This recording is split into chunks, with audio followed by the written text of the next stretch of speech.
Hey guys, what's going on? It is we are looking ahead to today's slate for Wednesday, the 26th of March. As normal, hopefully you guys all enjoy the video. If you do, leave a like. I definitely do appreciate it. And also hit that subscribe button as well. We will be doing NBA and MLB lineup advice videos for you guys. So, haven't done any videos in a little bit. Like I said, it was March is always really busy for me. It's my daughter and my son's birthday on the 15th and the 24th, so it's usually a pretty busy time for me. Um, but like I said, all that is past. So, like I said, we have a nice slate today. And like I said, we have some MLB coming up tomorrow.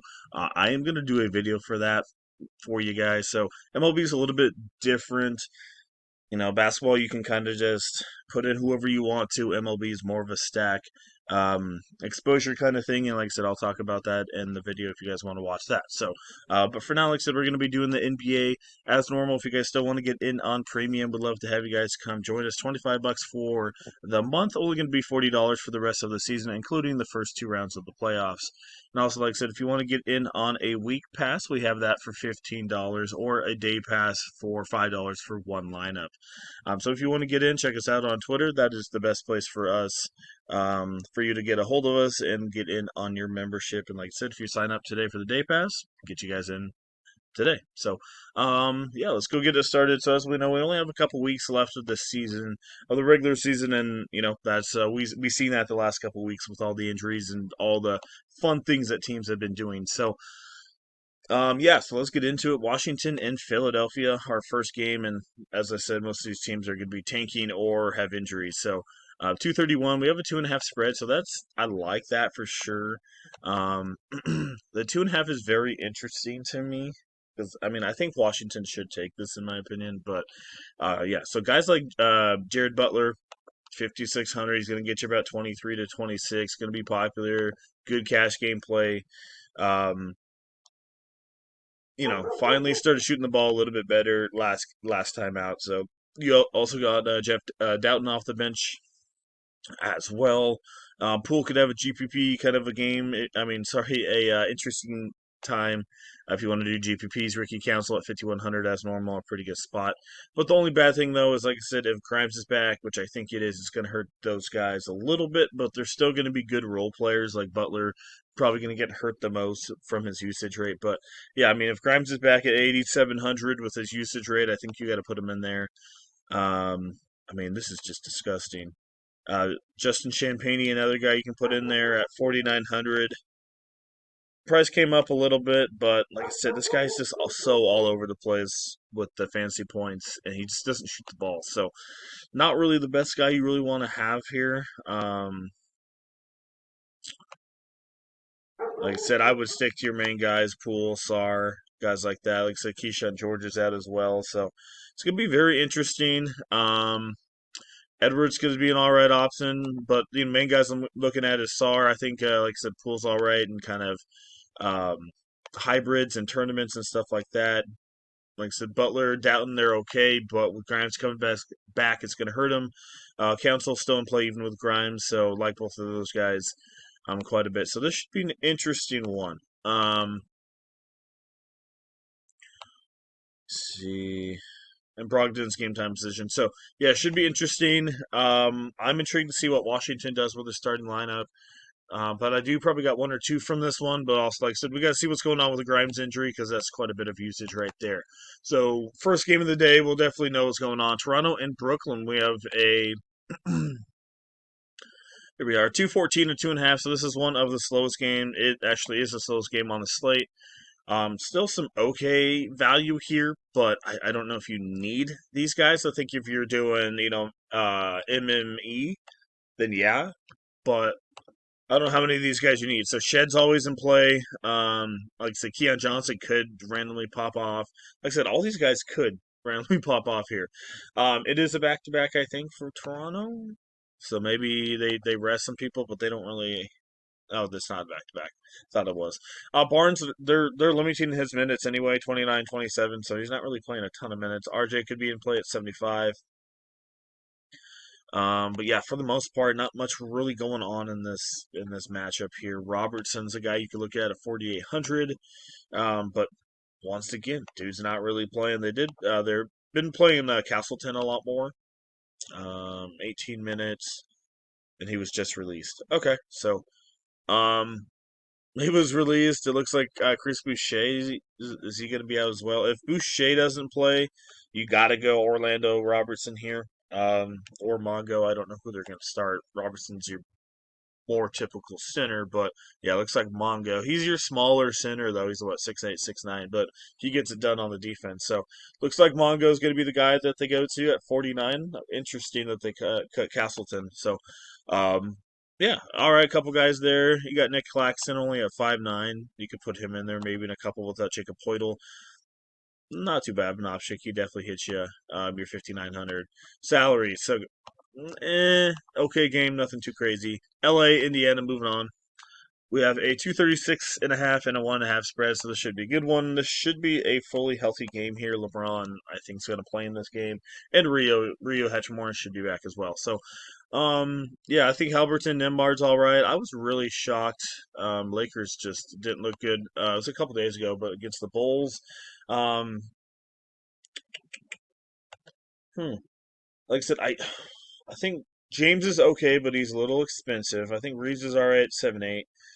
They are in Indiana, which I do like. So guys like Benedict Mathurin, Siakam, I think they get a slight boost. Not the greatest matchup for them against the Lakers here, but since it's at home, I personally give it a slight boost here. So Turner, I think he can get you about 28 to 33.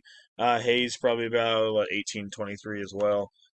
Well, not as well, but yeah, that's kind of what we're looking at. So, like I said, Siakam, Turner, I don't mind. I might have them in a couple. Halberton, I might have him in a couple. Nembhard, and Luca and LeBron. You know, you're getting exposure to one of the highest scoring games at 236. So, definitely don't mind getting exposure. Expensive plays. There's enough value on the slate for you guys to go load up over there. Next game we got Clippers and the Knicks 217 and the 3.5. We do have the Knicks playing last night. We do have game time decision for James Harden. It is 30 minutes after lock. So hopefully we get that news before lock. That definitely would be nice. And then obviously Miles McBride as well as a game time decision. If McBride plays here and he's good to go, no limit, no restriction, don't mind him. If he's out again, you not forced to play Payne here because he's 52 now. He kind of sucked yesterday, but I wouldn't be surprised if he had a bounce back if he did play today because I think his ownership would still going to be up there, but it was going to be a little bit lower because his price is not that cheap anymore. So it could be an interesting play in some GPPs, but still expected to have a little bit of ownership. Yeah, for the most part, not really feeling a lot of these New York guys. I don't mind Norman Powell though. I think he could be an all right option here, especially if Harden is out. So at 6'6", you also got Kawhi Leonard. Like we said, if Harden's out, it's really going to help out, guys like Zuba, Harden, Leonard and Norman Powell and Chris Dunn a little bit as well. So Leonard at 8-9, he's popping off right now. He's still underpriced, so I don't mind looking at him in this situation. Like I said, it's a back-to-back, so I'm very intrigued. It could be a slow kind of puttering game. I just don't know how many Knicks I want here on the back to back, or maybe have some Knicks on the back to back, but it's not the best matchup here. So, um, I don't know. I don't want a lot of Knicks. I don't think maybe one, maybe two at max, but that's really it. Maybe one or two LA guys, but it's just the total's not high. It's not great. 217. Moving on to Milwaukee and Denver, we have a 222 and a 5.5 here. So we have a couple injuries. Nikola Jokic is more on the doubtful side, so keep an eye on it, but it looks like he's not going to play again in this one. We do have Damian Lillard with that calf injury going to be out again. Kevin Porter, 27-22, not playing a ton of minutes, but still getting a little bit of time at 4,700. Price did get priced up a little bit, so he's right where he should be. I think if you're, put in a lot of lineups, yeah, I think you can put him in there in a couple of your lineups. Jamal Murray's not in a bad spot at 8-6. You can take a shot with Braun, but he's still kind of looking interesting with his foot injury. Rollins and Gary Trent, one of those guys could definitely go off. Kuzma's an okay option, I guess, in tournaments at 5,900. Like I said, 5'9", also actually a half decent cash game play. Taurean Prince at 3,900. I picked him the other day and he actually popped off for me with a 27 too. So that was a nice little game. Projections liked him for some reason. So he could be worth a look again. Denver's not the greatest, like I said, against small forward, power forward. So maybe he can get you about 18, 19. He is really dang cheap, but he always kind of stinks. We know how he is. Giannis is Giannis. You can put him in there at 12,000. Um, but I mean, honestly, I don't know if he's a must need tonight. I think you can, go down to Leonard if you need to. If not, I would rather have Luca. You can always go to Halberton, but I would rather have Leonard. But yeah, like I said, Giannis is in bad, but I would rather have Luca in this spot. But you can look at both of them because, like I said, the good thing about Giannis is that driving kind of player, power forward, center. You got DeAndre Jordan down there, yes, but he's not as good as he used to be. So I think Giannis could easily get you 35 points, 18 rebounds, 9 assists, or something like that in this game as well. So it just depends, man. Like I said, Luka has a good up-paced game here against Indiana. Milwaukee Giannis has an easy matchup inside against Denver, especially with Jordan in there. So yeah, um, I'm leaning Luca, but you can definitely put in both of them. You could put them both in there. I don't think it's needed, but you could do it. And then, yeah, like I said, on the Denver side, Porter's okay. Jordan, like I said, is probably going to be in there in a lot of your lineups. Another guy to look at is Brook Lopez, as I mentioned. I'm not too afraid of the interior for Denver, and Lopez, he's been half decent, being a little bit more aggressive on the offensive side as well. So don't mind maybe looking at a couple shares of Lopez in there as well. All right, last game of the night. We got my Boston Celtics taking on Phoenix.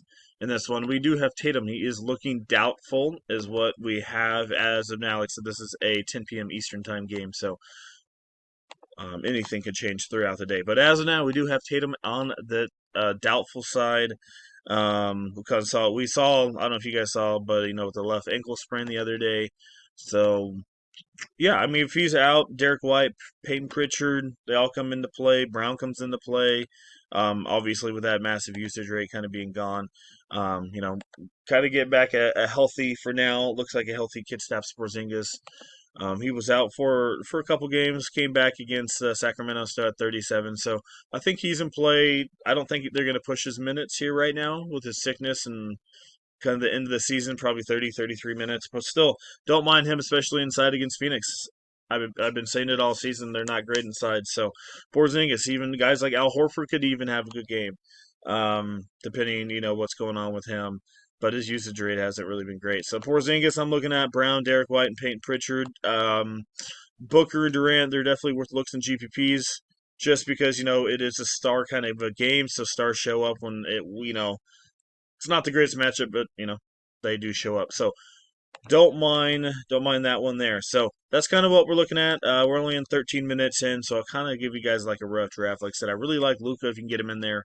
If not, Halliburton's an okay option. Jamal Murray at 8.6, I like him as well. Derek White, depending on Tatum, but I don't think he's going to play. So Peyton Pritchard, another guy to look at. He did start the other game and had some foul trouble early. Like I said, Cameron Payne's an okay option. Jamal Shed, I personally would rather go Shed because I think he's going to be lower owned. Um, but his minutes, man, what the heck? They keep doing this, and it kind of stinks. Because I picked him against Philly, and they put him for 12, and then I picked him against Washington, and he had 19. So that's the only thing that stinks with Shed is they're screwing his minutes over because they're trying to tank so bad. Um, so yeah, that's the only thing there. Murray Brown, probably pick Brown for sure in cash games. I would pick Murray in GPP tournaments for the ownership leverage. Same thing with Austin Reeves. I think his ownership will be up there, but not as high as Jalen Brown. And Derek White his ownership will be up there as well. Norman Powell, like I said, if Harden's out, I really think there's a half decent spot here for Norman. Pull, like I said, some GPPs if you want to go that way.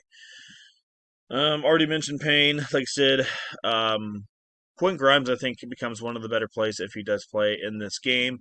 So keep that in mind. But if he doesn't play, Ricky Council could come into play. Kevin Porter could come into play as well in GPPs. Chris Dunn, if Harden is out.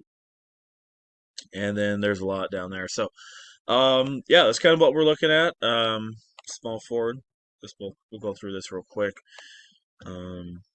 None of these guys are must-have. My favorite out of this group has got to be Leonard. Quentin Grimes is right on his tail. Um, Norman Powell, Kyle Kuzma is an okay option. Justin Champagnie, an okay option. Um, and then, like I said, Prince, all those guys are GPP as heck. Um, Sar, not in a bad spot. Jonathan Mingo as well. Continue to get those minutes. I don't mind playing the guy. And that's really it. So power forward cheap is not great. And then center, like I said, we got DeAndre Jordan. Porzingis is worth a shot. Turner's all right. I really don't mind Alex Sarr as well. Jordan, cash game play. Brooker Lopez could be your pivot off that, but Jordan's been playing so well. I don't know if you can really pivot. Bona's not bad option. Mongo, as I mentioned. And that's mostly it. So as normal, if you guys did enjoy the video, leave a like. I definitely do appreciate it. Like I said, if you guys want to come sign up for premium, we'd love to have you guys as well. And like I said, we still have our free lineup that we're giving out each day. So if you guys are interested in on the free lineup, hit us up on our Twitter. We will have that posted for you guys. And like I said, it's in previous videos as well, but we'll have that posted below. Message us on there. We'll get you guys all set up. And like I said, we'll have an MLB video coming up here in just a little bit. Definitely check that one out as well. All right, guys, I appreciate it. We'll see you guys all in the next one.